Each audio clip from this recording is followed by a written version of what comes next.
Estamos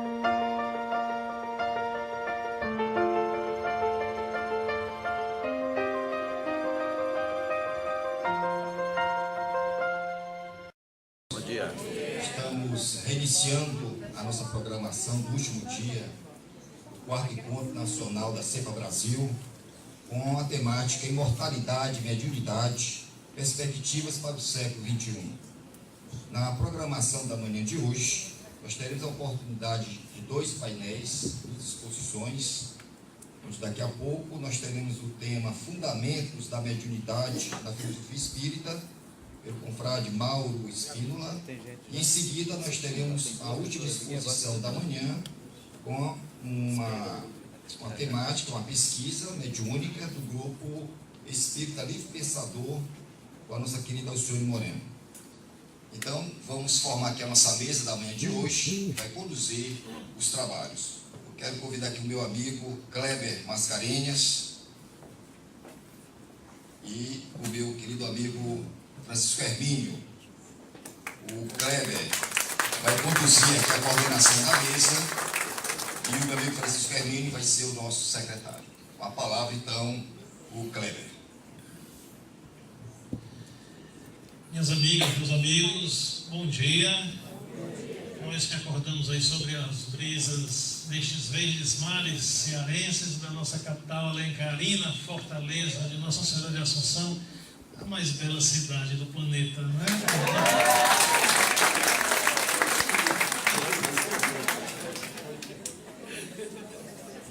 Meus amigos, sem mais delongas, então nós vamos iniciar o nosso momento, só colocando aos companheiros que no decorrer da exposição dos nossos amigos, nós teremos aqui a nossa equipe de apoio aí com o Gustavo, a Andréia, a Débora, o Glaírton, que vão estar aí nos dando uma força e coletando as perguntas que os amigos e as amigas fizeram. Tá bom? Então vamos chamar o nosso companheiro Mauro Mesquita Espínola, São Paulo, que vai ser o nosso primeiro expositor. O Mauro é doutor em engenharia e professor universitário, participante do CPDOC, Centro de Pesquisa e Documentação Espírita, e do Centro de Estudos Espíritas José Herculano Pires, de São Paulo. É o atual diretor administrativo da CEPA, Associação Espírita Internacional. Então, com a palavra, o nosso amigo Mauro. Obrigado. Bom dia a todos. Está todo mundo animado aí nesse domingo? Eu estava achando que ia fazer essa palestra apenas para o Jailson, que não falta em nenhuma, e para minha dama, que por postos de ofício estaria aqui para me prestigiar. Mas eu fico contente de ter um pouco mais de gente aqui, né? Muito obrigado pela presença. Quero também agradecer a oportunidade de estar aqui participando de um evento tão fabuloso. Estou enquadrado aqui? Show de Guaracás. Muito bem organizado. Parabéns a todos que estão tocando isso aqui.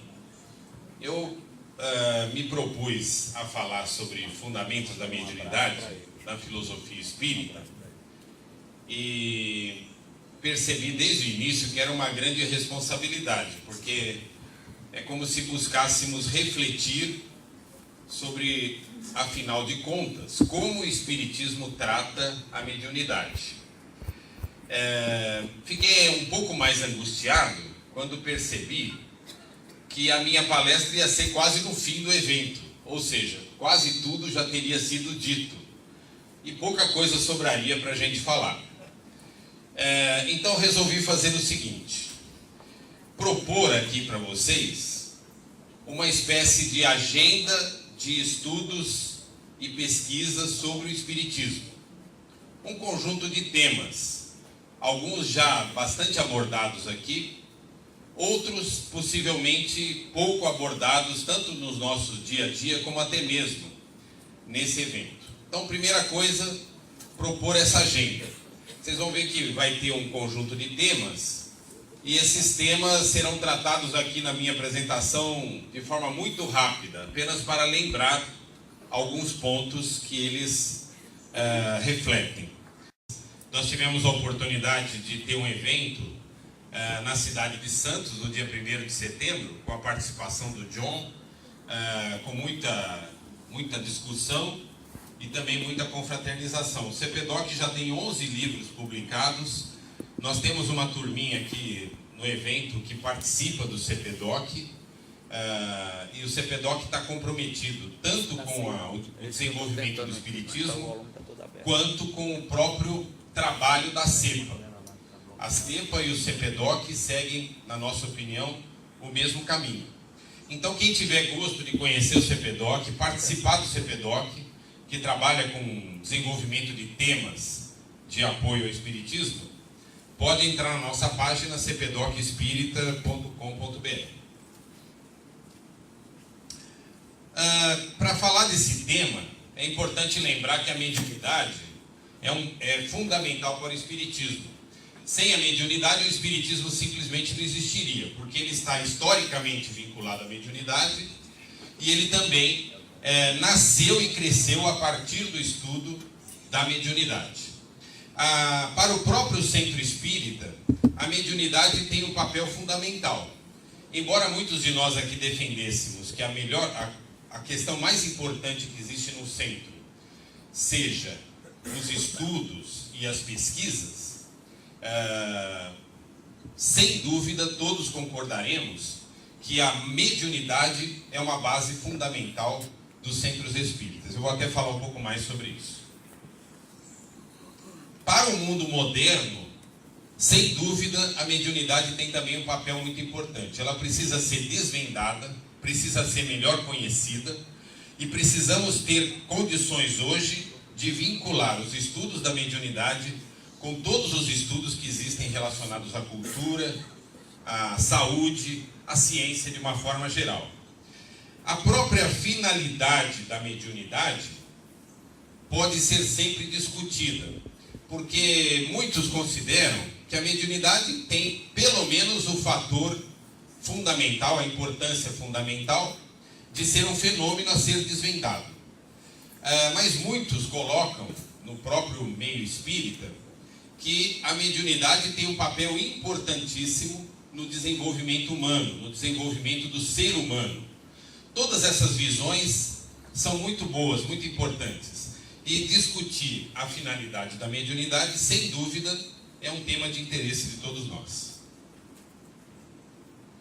As bases para esse trabalho estão em Allan Kardec, principalmente o Livro dos Médiuns, o que é o Espiritismo, Instruções Práticas e a Revista Espírita, e em José Herculano Pires, através dos seus livros Centro Espírita e Mediunidade, Vida e Comunicação. Aqui é um roteiro, então, que eu proponho para as questões que envolvem a mediunidade. E que eu proponho o quê? Que cada um desses temas deve ter um conjunto de questões e um conjunto de estudos, práticas, métodos e assim por diante. A própria mediunidade, aqui incluída a sua definição, a sua caracterização e o seu mecanismo fenomenológico. O animismo, que considero como um fator de grande relacionamento com a mediunidade. O centro espírita, aqui incluídos todos os grupos, a formação dos grupos, a prática da mediunidade nos centros. A educação, aqui incluída a questão do desenvolvimento da mediunidade, mas também a questão da educação do ser humano para a mediunidade. A obsessão, que é um dos escolhos, como alguns dizem, da mediunidade, mas é um tema que, mesmo que não relacionado à mediunidade, interessa para o Espiritismo como objeto de estudo. A pesquisa, de uma forma geral, que envolve como pesquisar nos vários grupos espíritas, mas também como realizar a nossa relação entre as pesquisas dos nossos grupos e as pesquisas que são realizadas em todo o mundo, nas mais diversas áreas do conhecimento. E a moral, a relação entre mediunidade e moral. Falando então da mediunidade propriamente dita, algumas questões e algumas proposições. Primeiro, começando sobre o que não é a mediunidade. A mediunidade não é um privilégio ou uma aprovação, não é motivo para adoração, adulação, louvação, e não é objeto de proselitismo. A mediunidade tem sido usada como objeto para atrair pessoas, quando num primeiro contato diagnóstico, dizemos para a pessoa: você é médium e precisa desenvolver. São dois problemas. Primeiro, que provavelmente essa pessoa não tinha instrumentos para dizer para outra que ela realmente é médium. É um diagnóstico bastante complexo. Segundo, que não necessariamente, e isso é um tema até polêmico, mas é uma opinião que eu tenho, não necessariamente uma pessoa que possui esse dom de maneira ostensiva precisa dedicar a sua vida, ou uma parte da sua vida, a utilizar a mediunidade dentro do centro espírita. Isso é apenas uma opção que as pessoas têm. Então, sem dúvida, essa frase tem sido objeto de proselitismo. A definição de Herculano Pires para mediunidade me parece a mais direta e singela. Mediunidade é a faculdade humana, natural, pela qual se estabelecem as relações entre homens e espíritos. Muito interessante, humana e natural, porque mostra que está ligada à natureza humana. Tem uma frase de Kardec que diz que a mediunidade é uma característica do organismo. Uma característica do organismo. Melhorou assim? Melhorou, está muito bom. Ótimo. Eu interpreto que a melhor frase de Kardec teria sido que a mediunidade é uma característica humana, envolvendo aí não só o organismo, como todo o complexo biológico, mental, perispiritual e espiritual. De qualquer maneira, temos aqui a definição de Herculano que pode nos orientar. Quem é e quem não é médium? Essa é uma questão que merece estudo sempre. O que alguns estudiosos já propuseram é aquilo que vem já de Kardec, que todos somos médiums, e Herculano chamou essa mediunidade generalizada de mediunidade estática, e, no entanto, há um conjunto de pessoas que possui essa característica de forma mais... Desculpem. Deve ter um botão que liga só o...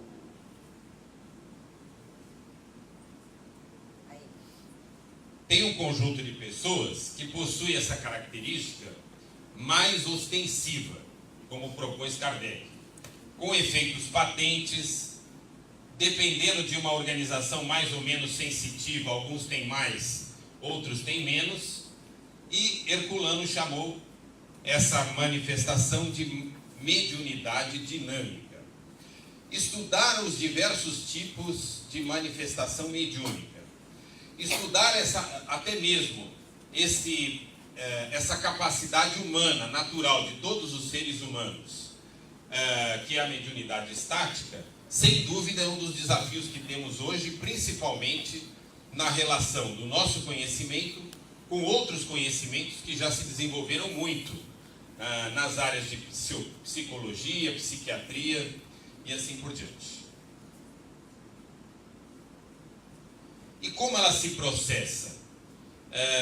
Um trabalho importante que temos nessa área foi desenvolvido pelo nosso colega Ademar Quioro dos Reis, em que ele buscou desvendar a questão do mecanismo. Embora, Ademar, eu considere que a palavra mecanismo não seja mais adequada para esse tipo de expressão. Talvez a gente deva compreender, afinal de contas, quais são os atores e qual é a relação entre esses atores. Esse livro, sem dúvida, traz uma contribuição importante para isso. Mas nós temos ainda muitas questões relacionadas a esse mecanismo, porque a mente está sendo cada vez mais desvendada. E essas novas descobertas da mente podem nos ajudar a desenvolver novos modelos de compreensão do mecanismo da mediunidade.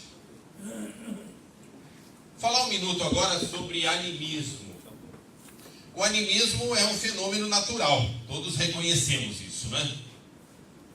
É um fenômeno que envolve a exteriorização do próprio ser humano, através dos sonhos, desdobramentos, sonambulismo, telepatia, clarividência, vários fenômenos que estão no dia a dia das pessoas. Aksakov e Bozano se dedicaram a essa questão. E se nós podemos considerar hoje Bozano como um dos maiores gênios da história do espiritismo, foi porque ele percebeu que separar o fenômeno anímico do fenômeno que ele chamava de espírita, o que ele chamava de fenômeno espírita era o fenômeno em que havia a manifestação de pessoas mortas, defuntos, como ele chamava, manifestação de defuntos. Aí, o que propôs o Bozano? Gente, são dois tipos de fenômenos diferentes. Os anímicos, que são baseados nos próprios seres humanos, não tem nenhuma hipótese de algum morto na história, e os fenômenos que chamamos de espíritas. Claro que quando ele faz esses estudos, ele conclui depois que esses dois fenômenos têm a mesma natureza. E segundo ele, um explica o outro. Conforme estudamos os fenômenos anímicos, começamos a fazer tantas questões que chegamos na imortalidade da alma, segundo Bozano. E, portanto, o animismo é um caminho para se chegar ao próprio espiritismo. Mas o animismo, para Bozano, Aksakov e para vários estudiosos, é muito importante de ser estudado. Kardec já tinha falado que na própria comunicação a influência do médium é muito grande. Ela é inexorável, sempre existe. Aquela ideia de existir uma comunicação limpa, pura, que não tenha a influência do médium, é simplesmente uma utopia, isso aí não existe. Então, quando nós estudamos a mediunidade seriamente, temos que reconhecer o fenômeno anímico como presente também nas comunicações. Eu considero que o animismo no centro espírita precisa ser respeitado, compreendido e estudado. E não haveria nenhum problema, por exemplo, em alguns grupos estudarem especificamente alguns fenômenos anímicos, além de estudar também os fenômenos espíritas, ou fenômenos mediúnicos estrito sensu. Uma curiosidade é que Bozano considerava que aquele fenômeno em que uma pessoa viva se comunicava, quando dormindo, por uma outra pessoa viva, o que é claramente um fenômeno mediúnico, ele considerava no bloco dos fenômenos anímicos, porque eram fenômenos baseados estritamente na existência de pessoas, na participação de pessoas vivas. Portanto, para Bozano, não tem uma dualidade entre animismo e mediunidade. Existe a mediunidade anímica. Claro que é apenas uma nomenclatura isso aí. Seguindo. Agora falar sobre o centro espírita como um tópico de pesquisa e interesse nosso.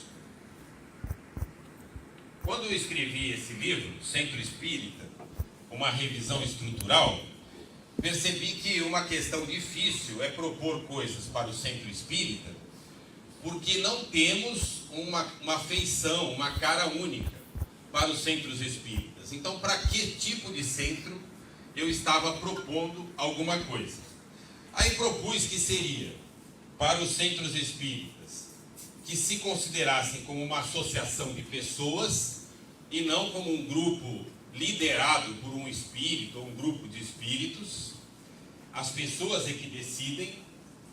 Um grupo comprometido com o espiritismo, ou seja, a sua base e o seu objetivo de difusão e desenvolvimento é o espiritismo.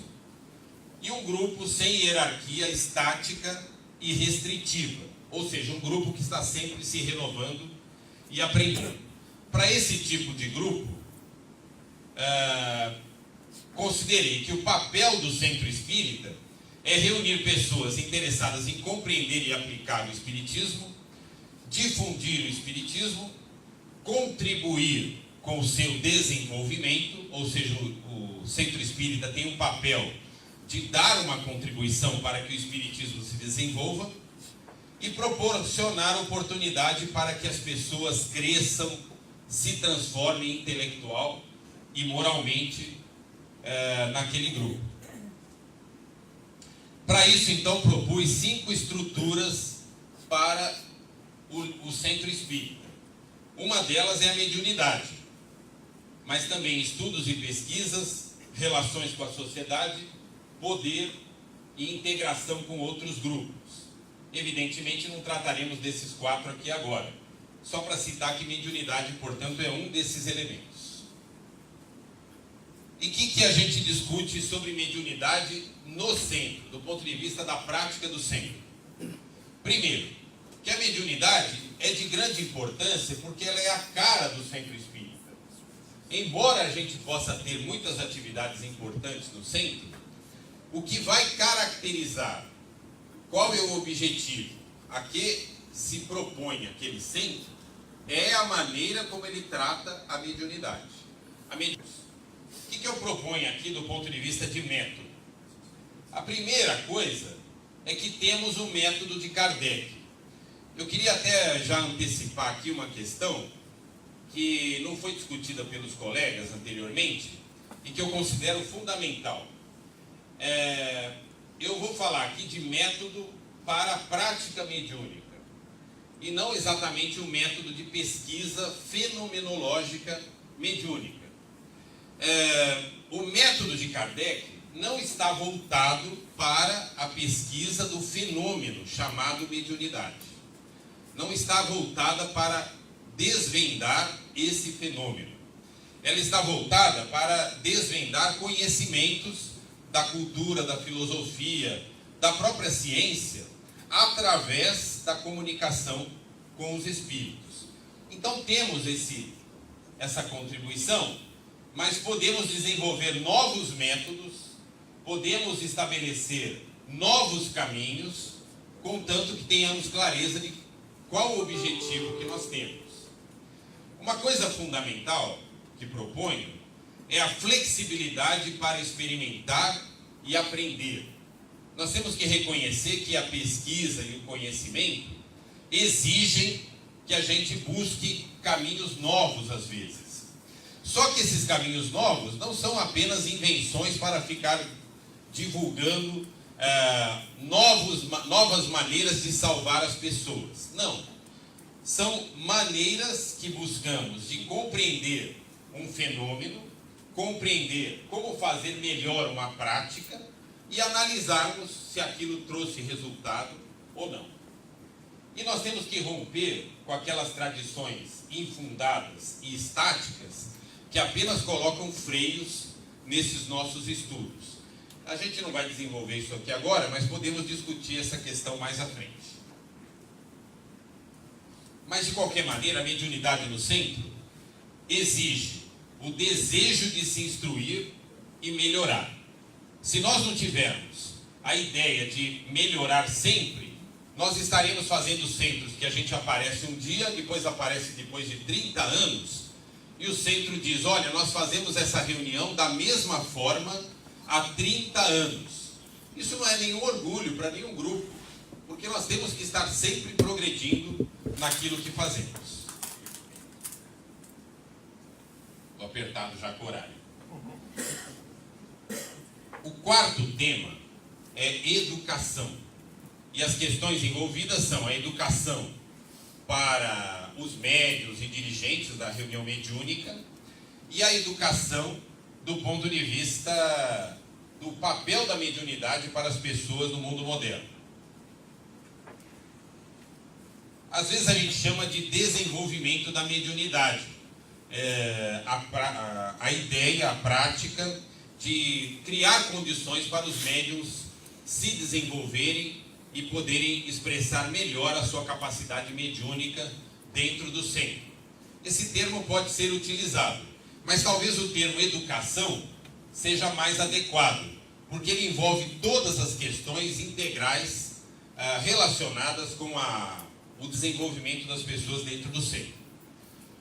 O médium não pode se acomodar, deve se reinventar sempre e analisar a sua própria produção e reciclagem. E dentro desse espírito, os grupos que buscam sempre fazer avaliações e reavaliações do seu trabalho, contribuem para que os médiuns tenham essa atitude e não fiquem cristalizados na sua forma de agir. Educação contínua do médium e dos demais atores é, portanto, necessária. A atualização do médium e dos diversos atores do grupo e a reavaliação contínua pelo próprio grupo. Uma palavra sobre educação para a vida. O Espiritismo traz uma contribuição fundamental para o ser humano, como, por exemplo, é o conhecimento qualquer conhecimento, como, por exemplo, o conhecimento relacionado ao clima. Quanto mais as pessoas puderem conhecer sobre o clima, melhor poderão viver no seu dia a dia. Quanto mais as pessoas puderem conhecer sobre as suas potencialidades anímicas e mediúnicas, mais elas terão condição de viver bem e buscar coisas boas para as pessoas que estão junto com elas. O Espiritismo não ocupa ainda esse espaço de dar uma contribuição cultural fundamental para a sociedade, que é da sociedade conhecer um outro lado da vida de maneira clara, objetiva, e que possa ajudar a própria sociedade a progredir. Então tem um papel aí importante a ser cumprido na questão da educação mediúnica, que é a educação para a vida, para o ser humano. E a responsabilidade social do médium e do centro espírita, desse ponto de vista, é muito grande. Falando um minuto sobre obsessão.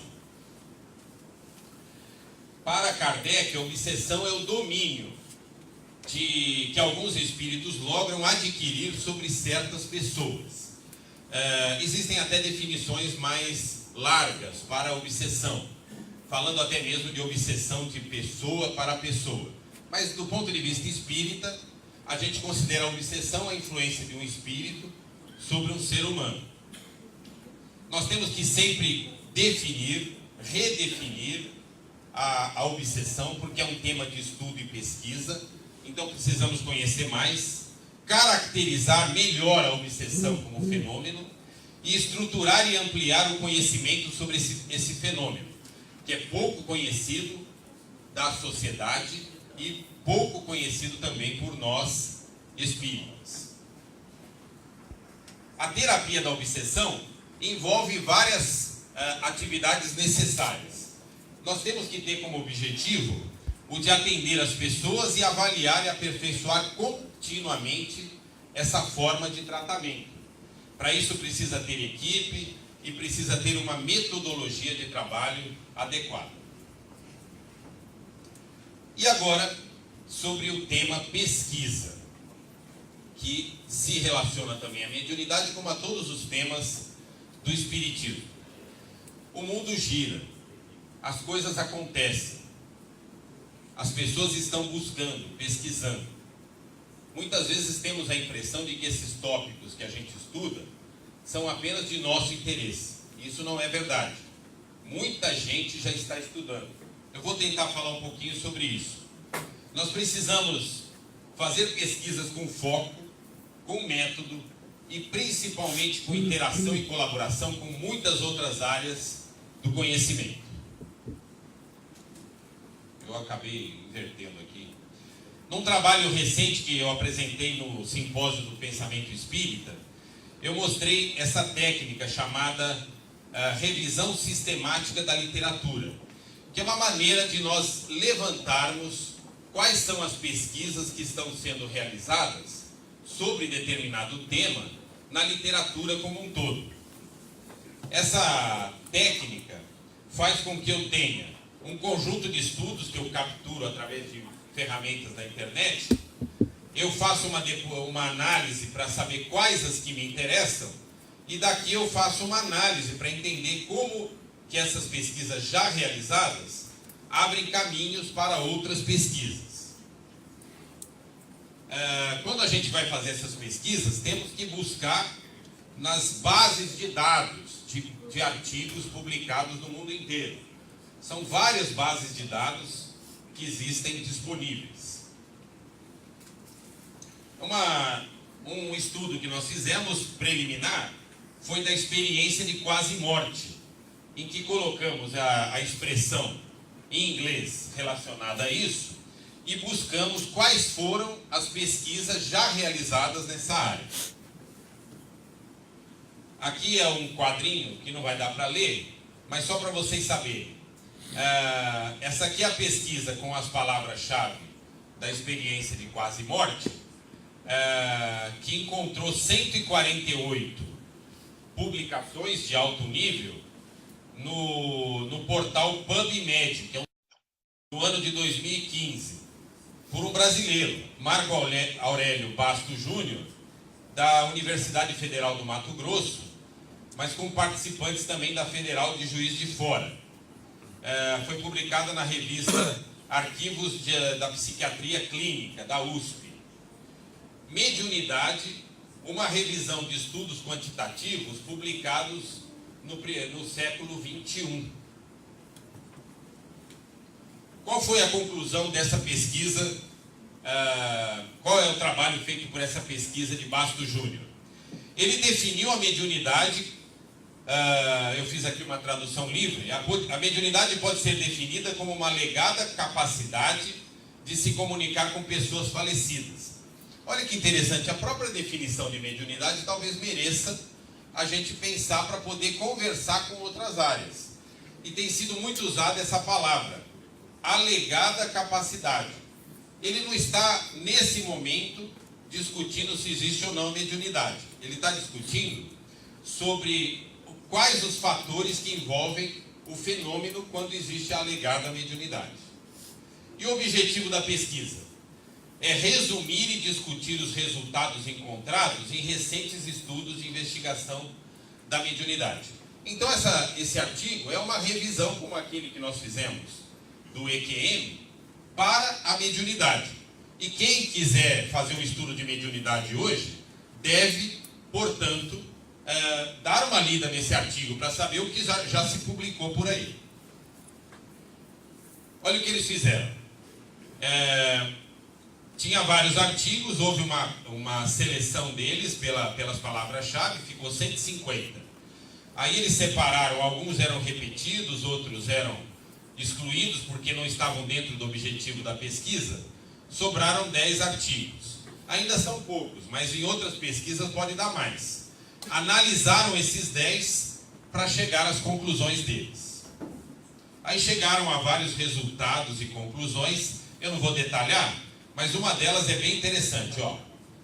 Uma associação de mediunidade com boa saúde mental, na maioria das pesquisas realizadas. Outra coisa, há escassez de dados empíricos e são necessários novos estudos que adotem um projeto rigoroso para realizar as observações físicas. Enfim, um belo trabalho feito por esses pesquisadores. Só mais um comentário sobre essa pesquisa aqui. Essa pesquisa foi feita por Emily Kelly, em 2010, da Universidade de Virgínia, e tratou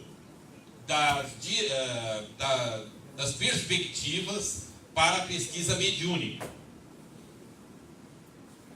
Então tem aqui alguns comentários sobre essa pesquisa.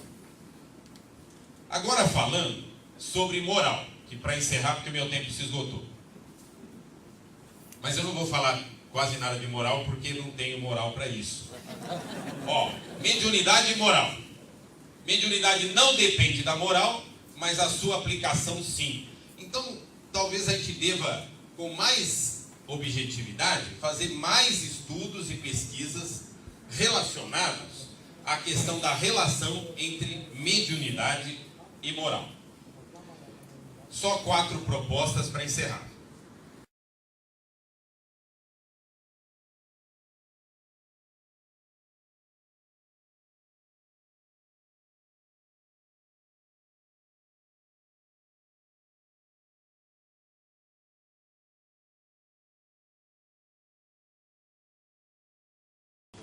E vamos prosseguir convidando então a nossa amiga Luciane Moreno para a nossa 7ª exposição.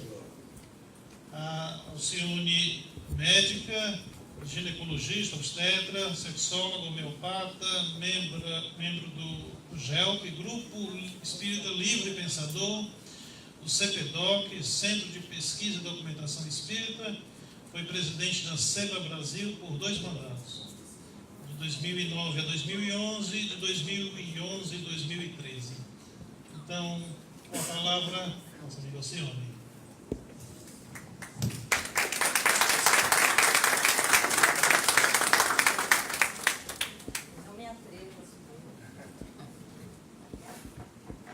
Não me atrevo a subir aqui direto. E não dá para falar aqui de baixo porque ninguém vai me entender. Bom, primeiro agradecer muito a presença de todos vocês, agradecer imensamente a comissão organizadora, a esse evento, e calhou para mim a última exposição desse lindo evento. Eu queria mostrar para vocês uma parte prática, porque nós tivemos até hoje, nas nossas magníficas palestras, uma parte teórica. E no nosso grupo, nós fizemos uma pesquisa e eu queria muito dividir essa pesquisa com os meus amigos e contar para vocês, então, como foi esse trabalho. Meu grupo, como ele disse, é o Grupo Espírita Livre Pensador. Para frente ou de cima? De baixo. Aí, foi para cá. Passou todas. Agora tem que voltar. Bom, aqui é a cidade de São Paulo. Eu sei que ela pode não ser a mais bonita do Brasil, mas é a mais trabalhadora.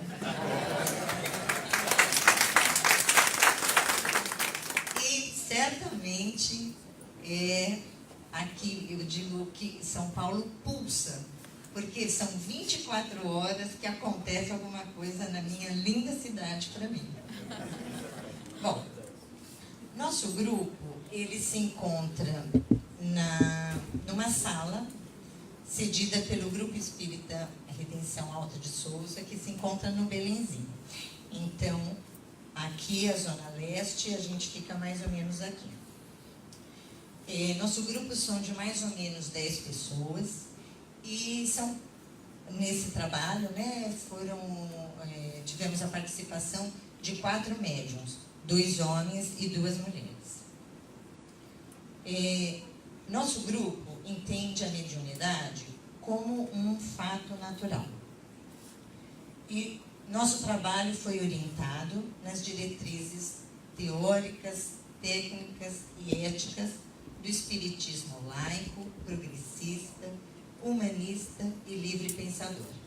Então, nosso grupo tenta ter um mínimo de, eu vou dizer, de ritual, ser o mais aberto possível. Nós estamos juntos há muito tempo, não tem mesa, nós fazemos um grupo de uma roda, naquelas cadeiras que tem braço, então se tiver psicografia a gente usa naquele espaço e da forma mais natural possível.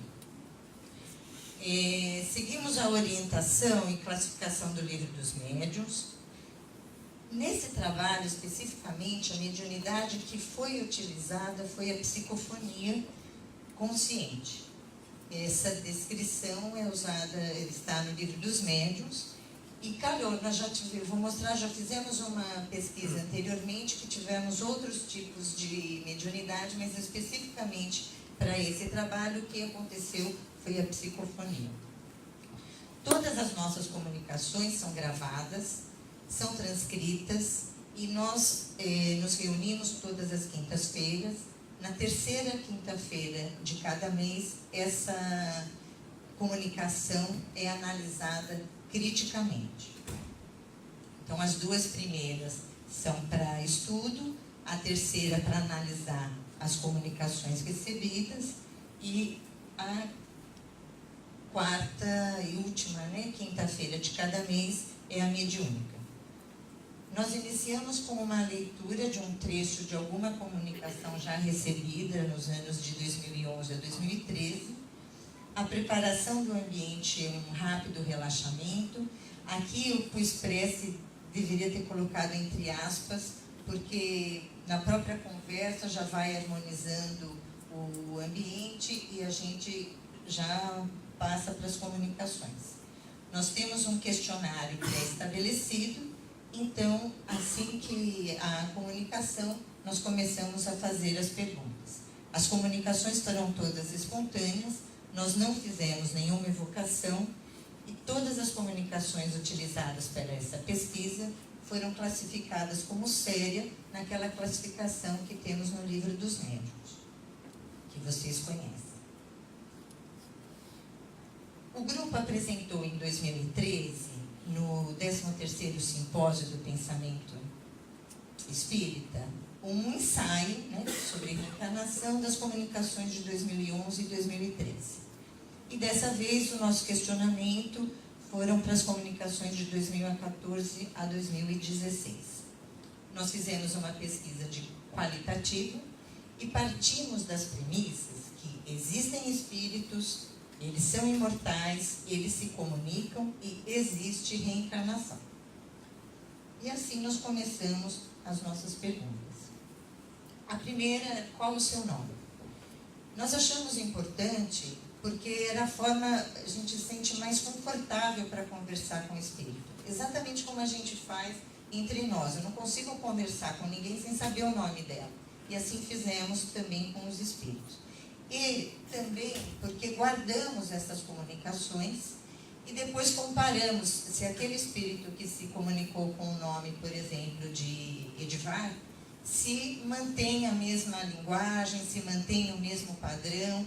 É uma forma que a gente tem de ter um parâmetro, né? E de analisar, de fazer uma análise das comunicações. Então, das 22 entrevistas, todos deram o seu nome. A segunda, conhecia sobre reencarnação? 81,8% conheciam e 18,2% não conheciam. Nós fomos fazendo as perguntas que a gente tinha curiosidade de saber, vocês vão vendo no desenrolar.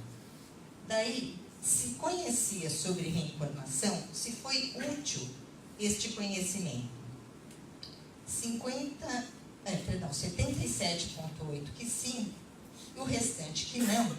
E um dos espíritos que eu retirei a frase disse assim: não foi útil este conhecimento porque era muito superficial. A gente achou bastante interessante. Quarta, existe reencarnação compulsiva? Nós usamos compulsiva porque é a palavra que está na revista Espírita. Com o passar das pesquisas, a gente viu que esse nome, nos dias de hoje, não queria dizer o que a gente, não ia responder o que a gente queria. A lembrança está relacionada a quanto aquilo me impregnou, o que causou em mim, tanto positivo quanto negativo. Se revive algumas cenas, o mesmo acontece na lembrança de outras encarnações. Um outro depoimento, né? Se revê a vida, mas não como um filme. Você consegue rever o sentido da sua vida, aquilo que você objetivou, aquilo que tentou fazer e não fez. As lembranças que vão te ajudar a aprender. E isso depois que a gente estudou, pareceu para o grupo tão óbvio, mas a gente não tinha pensado dessa forma. C. Existem fatores determinantes para o espírito reencarnar? O que leva, né, um espírito a reencarnar? Que os espíritos responderam. 12 respostas, um não sabia e os 11 responderam à vontade de cada um. As pessoas devem estar estimuladas, despertadas a buscar isso. O fator determinante é a sua vontade, a vontade de enfrentar novamente essa experiência. Um outro depoimento: a vontade aliada a um desejo de aprimorar, de aprender novos conceitos. A gente queria muito entender o que é o tempo, o que é o espaço. Então, uma das perguntas foi a seguinte: na erraticidade, entendendo por erraticidade a situação do espírito desencarnado, o que equivale à condição de tempo que temos aqui? Todos responderam: não há nada equivalente. Quais foram os depoimentos? Só se presta atenção se estou conseguindo progredir e buscar novos projetos, uma nova forma de lidar com as coisas. A gente se entretém com tantas coisas, não há nada equivalente. O que entendo por tempo na espiritualidade é este movimento de interação que podemos fazer numa rapidez que não é esse tempo que conhecemos. É um estar no tempo, dentro do tempo. Como se fosse um funil, onde tudo pode acontecer. Onde as ondas, as emoções, o cenário, aquilo que nós vivemos, esteja naquele funil. Imagine um furacão que leva aquela areia.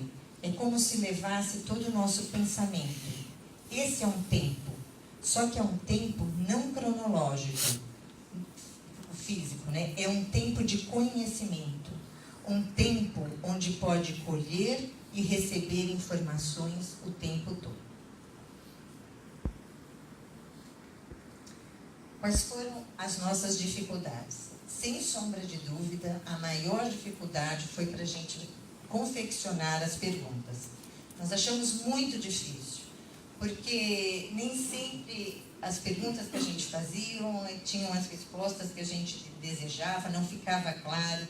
Então, por exemplo, nós estávamos estudando, queríamos estudar tempo, espaço, lugar, e aí a gente não sabia se perguntava o que é lugar, plano espiritual, plano mental, erraticidade. Então, confeccionar as perguntas foi a nossa maior dificuldade. E uma delas, aí a gente pensou em perguntar para os espíritos, né? Qual pergunta você acredita que poderíamos incluir na nossa pesquisa para que fosse respondido pelos outros espíritos? Das 13 respostas, todos não quiseram fazer nenhuma formulação, não perguntaram nada. E o que eles diziam? O conhecimento é paulatino e vocês vão conquistando. Não somos nós que vamos dar estas questões.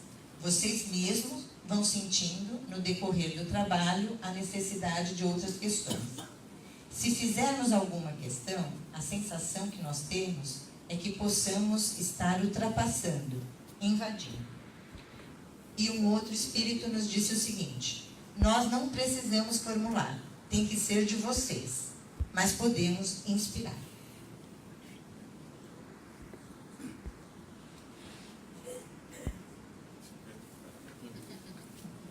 Precisamos prestar bem atenção.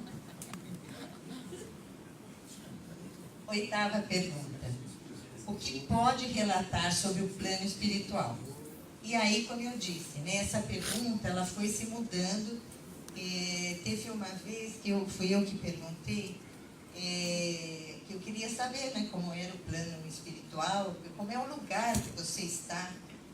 E aí ele respondeu e descreveu exatamente a sala nossa de estudos.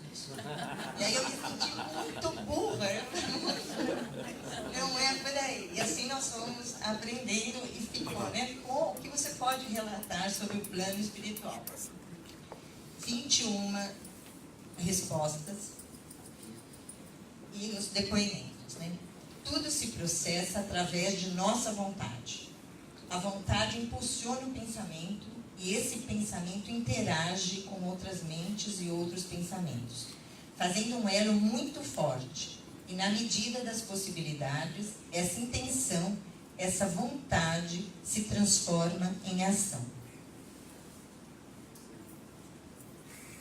Não existe um lugar.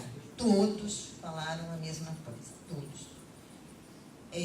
Aqui a gente perguntou, né, de lugar, que eu já contei para vocês, plano espiritual, se existiu um ambiente, enfim. Nada. Não existe lugar. Os depoimentos. Quando as pessoas se reúnem, acabam construindo um lugar comum para elas. Os espíritos também. Quando se reúnem, acabam construindo um lugar para eles. Não com a mesma perenidade que teria o lugar dos humanos. As nossas coisas, os nossos cenários, os nossos locais se modificam. Eles são plásticos, são feitos pelo nosso pensamento. Dependendo do estado dos espíritos que fazem isso. Alguns espíritos não precisam estar num local circunscritos com cenário. Nada. Eles simplesmente são e se deslocam em qualquer lugar. Eu imaginei como a gente constrói castelos de areia, constrói estruturas, né, no gelo, como a gente plasma, né, um local, principalmente quando a gente está apaixonado, você imagina, faz todo aquele cenário, que poderia ser assim no plano espiritual também. Eles todos afirmaram, a ação do pensamento é tudo. Os depoimentos. Ela é a mola propulsora, tanto no plano físico como no plano mental, espiritual, da forma como queiram utilizar. O local que a gente se encontra é tão fluido e se modifica tanto que é difícil explicar. Se o espírito está ainda mais enraizado, mais percebendo o plano físico, esse local chega a ser mais denso e tem uma característica mais definida. A partir do momento que conseguimos transpor um pouco e nos distanciamos deste apego, desta ligação física, este local é totalmente fluido. Ele se modifica de acordo com aquilo que é meu objetivo, com aquilo que estou trabalhando no momento. Adquire uma plasticidade. Tudo é mental. Como cada um de nós vê este plano, este mundo espiritual, é através do pensamento. Pode-se criar cidades, escolas, hospitais. É uma multidão de criaturas que pensam nisso. Elas criam mentalmente estes espaços, até conseguirem vislumbrar que isto são apenas bengalas, diferentemente daqueles que não precisam disso. O plano mental é mental realmente. Nós plasmamos e criamos, não só no plano espiritual, como no físico. Fazemos isto o tempo todo. Podemos plasmar umbral, vale dos suicidas, tudo se processa através do pensamento e da vontade. 2 exemplos que eu peguei. Hospitais. Os espíritos amigos propiciam um ambiente assim, como se plasmasse um ambiente, para que essas criaturas não sofram mais do que elas já sofrem, porque é muito difícil lidar com o nada, com o que você realmente é, pensamento. Seu espírito demora um bom tempo para conseguir usar o pensamento. A maior parte dos espíritos percebem ainda ambientes muito parecidos com os terrenos. Outro exemplo. As pessoas ainda usam muito, quando uma pessoa desencarna, ela vai descansar. A pessoa se vê mesmo deitada. Com o tempo, ela vai percebendo que não precisa daquilo, mas demora o seu tempo. Eu achei muito interessante, nós achamos muito interessante, porque é muito comum isso, ela vai descansar, e eu fiquei imaginando, a pessoa chega lá, estou descansando, e aí continua descansando, até que percebe o que está acontecendo. Isso foi sobre o plano mental, esse espaço. 9ª pergunta. No processo do desencargo, quais foram suas maiores dificuldades? 12 respostas. Essa eu achei fantástica. É duro você não ter limitações. Eu achei extraordinária essa resposta. Aprender a controlar o seu pensamento. Ele pode te jogar em vários locais e criar várias situações. Perceber que está num outro estado, num outro ambiente. Você fica um tanto quanto perdido. Se enxergar como espírito. Perceber que não está mais no meio físico e ter um assenhoramento da situação. Para mim, foi muito tranquilo. Não tive nenhuma dificuldade, até porque encontrei amigos tão queridos e tão saudosos que a tarefa foi muito tranquila. E uma outra. Eu achava que isso era coisa do demônio. Eu tentava falar com um e com outro, alguns até ouviam. Eu achava que estava tudo bem. Até que o tempo foi passando e comecei a achar algo estranho. Isto começou a me incomodar. Foi quando os amigos se aproximaram e falaram comigo. Essas duas comunicações foram feitas no mesmo dia, pela mesma médium, e completamente diferente o conteúdo, a linguagem de uma e de outra comunicação. Está terminando, aguenta enfim. Qual é sua atividade? 16 respostas, 9 aprendizes e 7 ajuda ao próximo. Então, os depoimentos. Né? Estar em grupos em que as criaturas estejam dispostas à análise do espiritismo, utilizando o bom senso e tentar esclarecer outras criaturas nesta proposta mais livre, de alguma forma auxiliá-los e inspirá-los. Trabalhando com um grupo de espíritos que estão passando o processo do desencarne e que estão se adaptando a este plano. A maioria dele teve uma morte violenta ou de uma forma muito rápida e a gente auxilia de alguma forma essas criaturas. Um outro depoimento, estudo acompanhando grupos. Sou um aprendiz. Qual é o nosso desejo? Aprimorar nossas pesquisas, replicar o nosso trabalho, universalizando os conhecimentos, fomentar a criação de outros grupos de pesquisas mediúnicas, para que a gente possa trocar as nossas perguntas e fazer também as perguntas que outro grupo estão trabalhando, e colocar à disposição, para também serem analisadas criticamente, as nossas comunicações. Quando a gente pensa que tem todas as respostas, vem a vida e muda todas as perguntas. De Érico Veríssimo. E nosso grupo deseja ainda.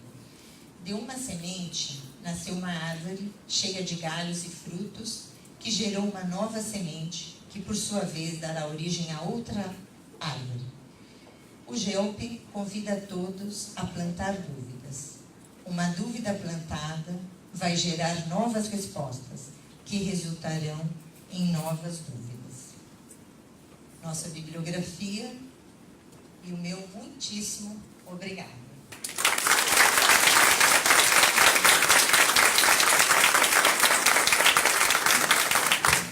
Eu espero que vocês tenham gostado, porque foi feito com muito carinho e era um desejo muito sincero que eu tinha de agradecer tanto ao nosso grupo de encarnados como desencarnados nessa pesquisa.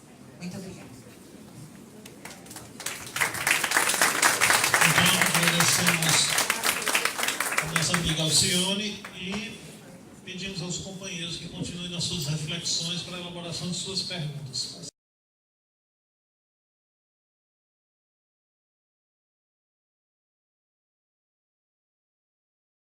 Bom, nós temos aqui então a nossa primeira pergunta, dirigida ao nosso companheiro Mauro. Mauro, nos é indagado aqui. Você defendeu uma certa especialização dos grupos. Claro que isso é importante para dar uniformidade, mas não corremos o risco de incentivar a especialização. Quero que os grupos que se propuserem a estudar o Espiritismo com o objetivo de desenvolver o Espiritismo e puderem dar alguma contribuição, já estão, digamos, navegando numa onda diferente daquela que a maioria dos grupos tem. Mas se cabe uma sugestão minha, realmente acho que o foco é uma boa maneira de obter resultados mais palpáveis e mais consistentes. Então é apenas uma estratégia, vamos chamar assim. Não sei se é o senhor. Ô senhor, até que ponto as respostas obtidas refletem o universo cultural dos médiuns e do próprio grupo? Percebe-se que nas respostas que foram trazidas, né, elas são laicas e não evangélicas, entre aspas. Como explicar isso? Grande pergunta. Essa é uma das nossas preocupações. Por isso que a gente quer replicar. Porque acho que isso acontece mesmo. Nós somos um grupo que estamos há muito tempo estudando juntos. Como eu contei para vocês, durante as 2 primeiras quintas-feiras a gente estuda. E, enfim, eu acho que pode acontecer. Daí a universalização. Por isso a gente quer replicar, outros grupos estudarem, para a gente poder ter um consenso nisso. Isso é uma das nossas preocupações. Excelente pergunta, porque dá para a gente conclamar todos os grupos, para a gente trocar realmente as perguntas, para ver um consenso, o que acontece com outros grupos, com outros métodos, enfim.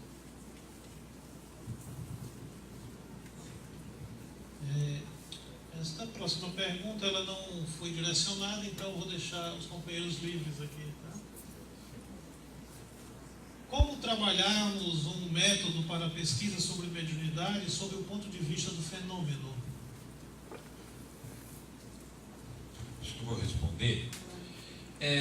Eu acho que a melhor resposta que eu posso dar para isso, eu não sei. É a mais justa, mais próxima da realidade, porque isso é algo a ser ainda melhor trabalhado, melhor desenvolvido. Nós temos feito muito pouca pesquisa fenomenológica espírita. Isso envolve os vários temas espíritas, a imortalidade, a mediunidade, talvez fuja até um pouco disso apenas a reencarnação. A reencarnação tem um conjunto de pesquisas fenomenológicas que já tem documentadas e tal, bastante importante. Mesmo assim, também a reencarnação tem sido ainda pouco objeto de pesquisas. O que eu proponho do ponto de vista metodológico? Que a gente aprenda, se proponha a aprender sobre a melhor forma de pesquisar cada objeto de pesquisa. Então, por exemplo, vamos supor que o meu objeto seja a mediunidade. Isso é uma coisa muito ampla, muito larga. Então, dentro da mediunidade, tenho que propor algumas questões mais específicas, né? Um exemplo bacana tivemos da pesquisa publicada recentemente pelo grupo de Juiz de Fora, junto com o grupo da psiquiatria da USP, que buscou apenas colocar como questão se havia algo diferente que acontecia nas medições neurológicas do médium, nos estados em que ele estava em transe mediúnico, segundo a sua própria declaração, e no estado em que ele não estava em transe mediúnico. Então a questão colocada na pesquisa foi apenas essa: qual é a diferença entre um estado e outro? E aí eles conseguiram chegar a conclusões importantíssimas que vão certamente contribuir para que na sequência a gente descubra outras coisas relacionadas à mediunidade. Então, o que eles tiveram que fazer? Para essa questão específica, tiveram que desenvolver um método.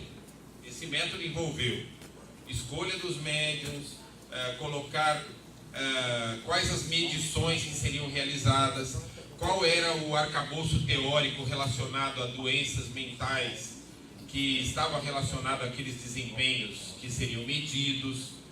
Todo esse estudo, toda essa preparação, esse conjunto de atividades constituiu o método. E aí sim eles conseguiram fazer uma pesquisa. Então a minha sugestão é, para cada tema, focalizar em algumas questões, para cada questão desenvolver um método e a partir daquele método chegar a algum resultado. É isso. Eu queria também lembrar a todos que o livro que o Adhemar escreveu, né, o Processo de Comunicação Mediúnica, também é uma sugestão de trabalho que eles fizeram e que a gente gostaria de ser replicado. Ele até cita isso textualmente no livro. Também dessa forma poderíamos estar aprofundando esse tema. Vai aí uma sugestão. Vou aproveitar, Luciano, e continuar contigo, direcionado a ti aqui. Quais foram as dificuldades que o seu grupo teve para fazer a pesquisa e você teve, antes de iniciar o trabalho, que realizar algum tipo de planejamento, né, para esse estudo, definir padrão, etc. Então, a maior dificuldade, sem sombra de dúvida, foi a confecção de perguntas, como eu já falei para vocês. A outra coisa é que a gente está sempre avaliando, né? Nós fizemos essa pesquisa, escolhemos esses dados de 2014 a 2016, reavaliamos o grupo, como você sugeriu, né, no seu trabalho. Eu fiquei feliz porque a gente foi vendo as etapas, assim, o que nosso grupo fez. E a gente reavaliou e agora está pensando em uma outra linha de estudos. Mas é uma avaliação que nós fizemos sempre. A gente queria saber aquilo, estudamos bastante a literatura espírita, estudamos bastante a literatura científica dentro das nossas possibilidades. Colhemos os dados de 2014 a 2016 e depois reavaliamos, e agora o grupo está num outro momento estudando uma outra coisa. Mas as dificuldades são essas, de você estar sempre reavaliando, o receio, como foi na outra pergunta, de serem os mesmos médiuns, o mesmo grupo, de ser mais padronizado. Então a gente está sempre discutindo, reavaliando. É um processo. Isso é difícil, isso é uma das dificuldades, né? Mas estamos trabalhando.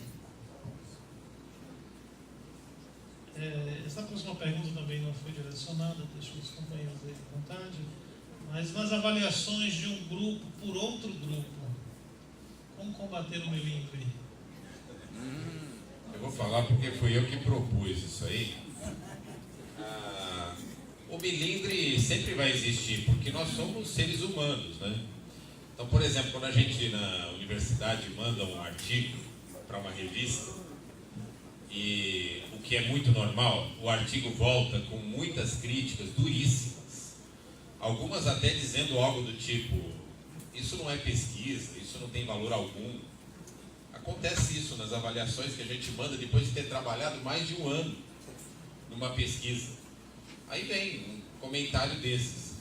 A primeira coisa que a gente faz é engolir o melindre, porque a primeira reação que nós temos é de xingar as pessoas, dizer que elas são ignorantes, etc. Embora, afortunadamente, a gente não saiba quem foi que fez a avaliação, que é uma coisa muito boa, né? O chamado blind review, né? Que é a avaliação cega.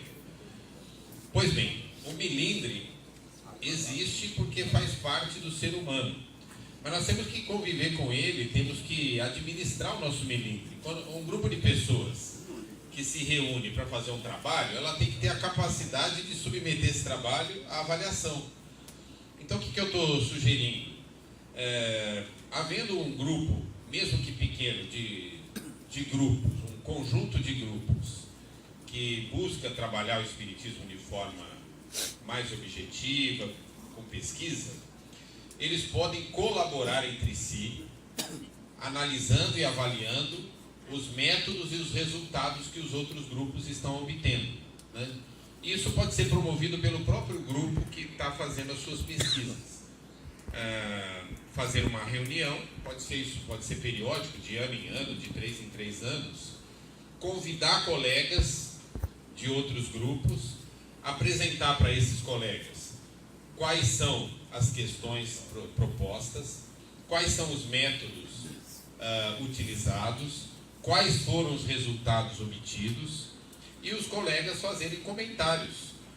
Que está sendo produzido, que são livros de uma coleção que a gente está visando dar os principais conceitos, as bases fundamentais do Espiritismo na visão livre e pensadora. Cada livro vai ser avaliado por pelo menos 2 avaliadores, né?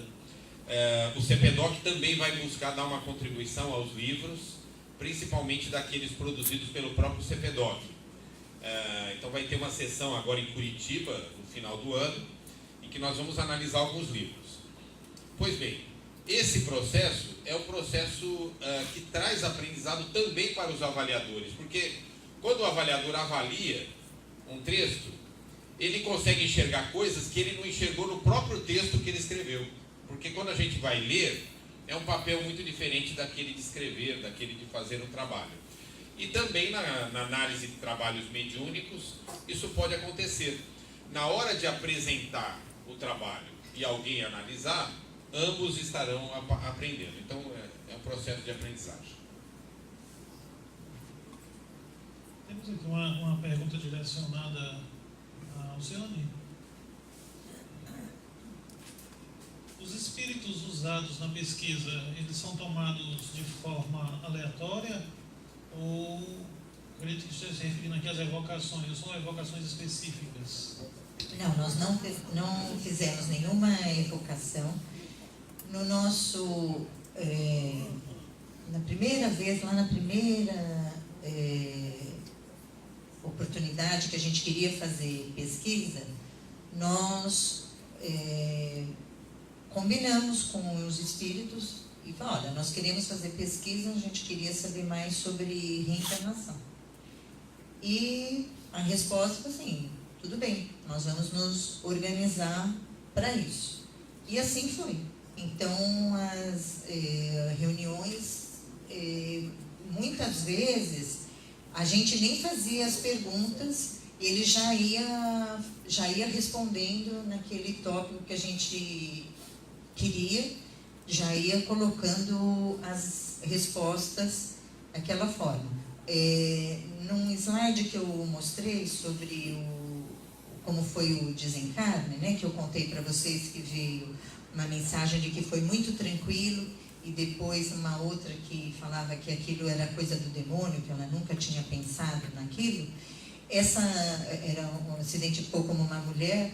Ela dizia, olha, eu vim aqui, fui trazida aqui para responder as perguntas. Eu espero que eu possa ajudá-los. E foi assim. Agora, evocação, nós não fizemos nenhuma. Foram todas espontâneas. Pergunta aberta. Em suas experiências, existe alguma observação com relação à mudança das características mediúnicas por parte de médiuns mais jovens, ou seja, mediunidade em diferentes faixas etárias? Há observações específicas em relação a isso? Olha, no nosso grupo a gente não viu. Nós temos médiuns que exercem a psicofonia, a psicografia, alguns videntes. E foi interessante porque na nossa primeira pesquisa teve psicografia, da mesma forma também, a gente nem fazia as perguntas, eles já vinham todas respondidas, né, na comunicação. O vidente que dava a sua contribuição, mas não tivemos mudança de faixa etária, porque nesse grupo, nossos médiuns não são jovens, já são pessoas mais maduras, vou dizer assim, ou mais experientes. Mauro, na aplicação do método utilizado por Kardec, qual seria a importância de um médium vidente na reunião, médium? Olha, a questão da presença de médiuns videntes é uma questão que precisa ser bem estudada. Eu já vi muitas distorções em relação a isso.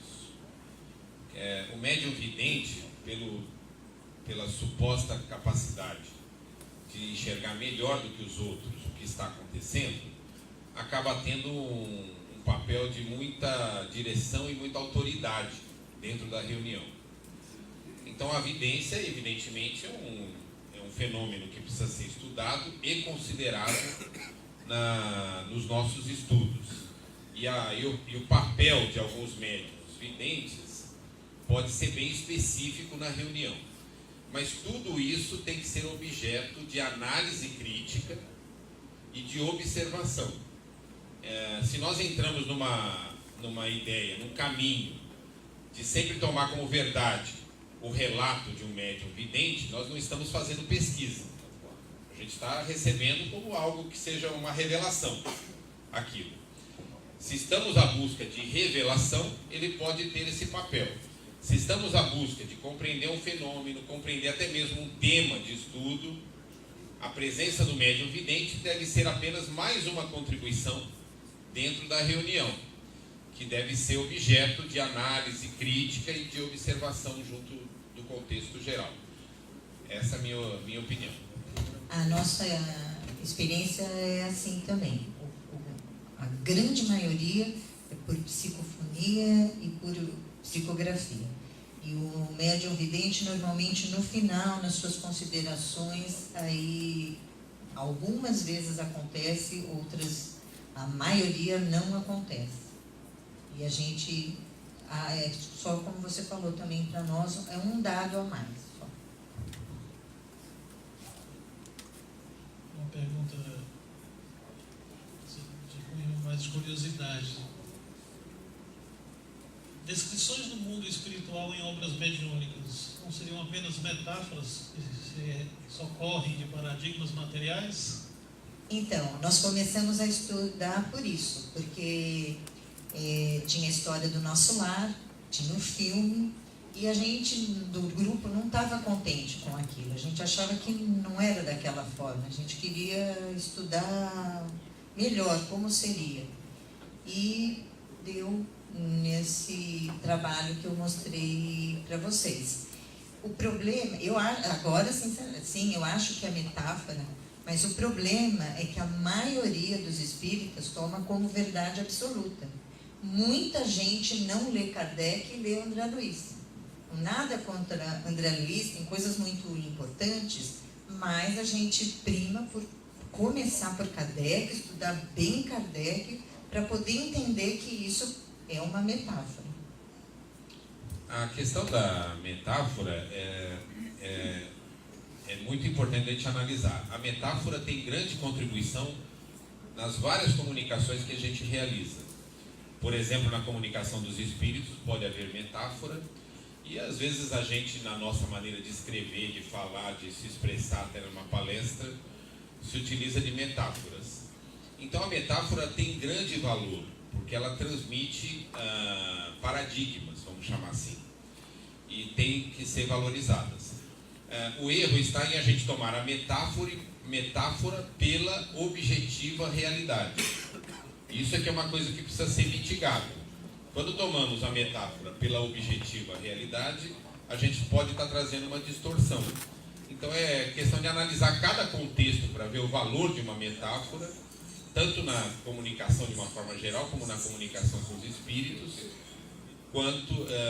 e por outro lado avaliar quando é mais desejado, mais buscado o fato objetivo. Se é esse o objetivo de um grupo, eu quero entender claramente se é A ou B, se é C ou D. Ele não está querendo uma metáfora, ele está querendo conhecer um fenômeno. Então são situações em que a metáfora pode não ser cabível. Então vamos para a nossa última pergunta, considerando já nossa hora. Essa pergunta, acredito que ela se deu em razão dos rótulos que a gente observa no movimento espírita, né? Então, pergunta-se, a mediunidade pode não ter qualquer vinculação com programação reencarnatória? Isso em referência ao próprio médium, acreditem, né? Ou seja, sempre se diz que o médium é médium porque ele foi programado para reencarnar e ser médium. Então, isso é quase, entre aspas, uma lei dentro do movimento, né? Ou seja, pode-se pensar que há mediunidade sem programação?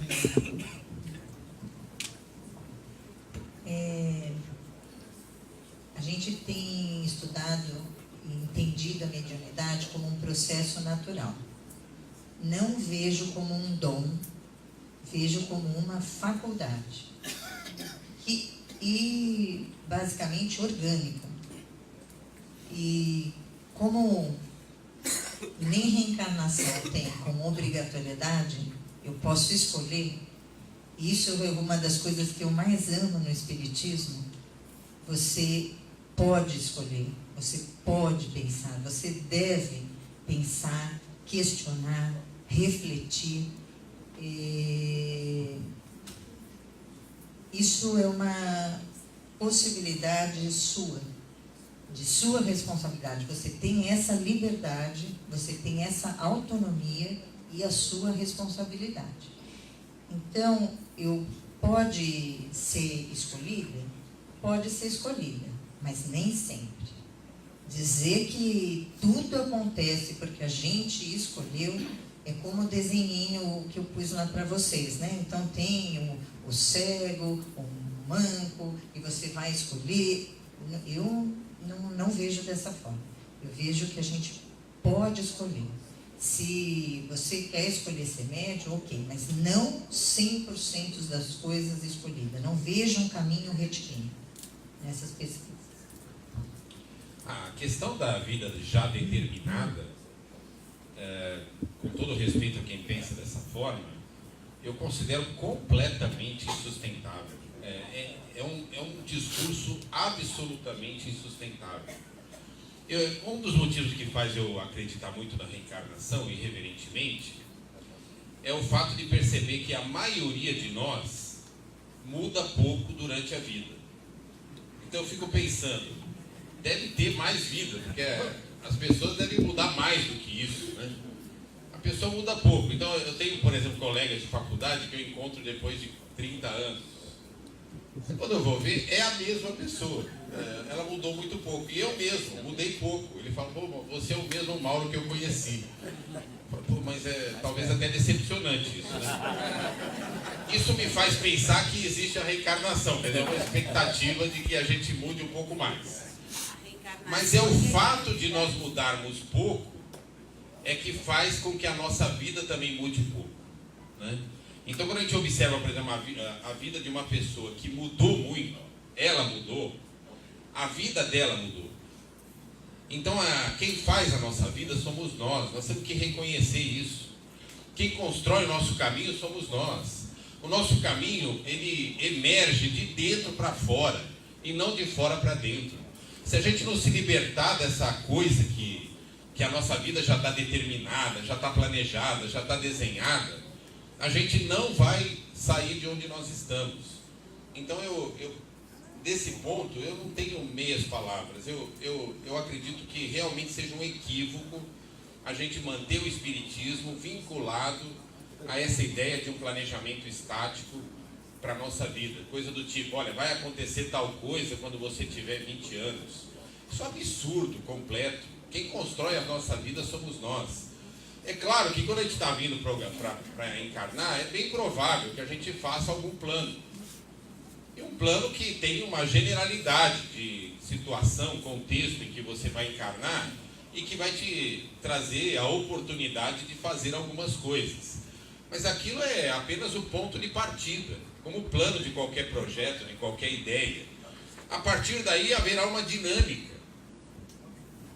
Então agradecemos ao senhor e Mauro, muito obrigado pelas belas lições da manhã. Eu que agradeço.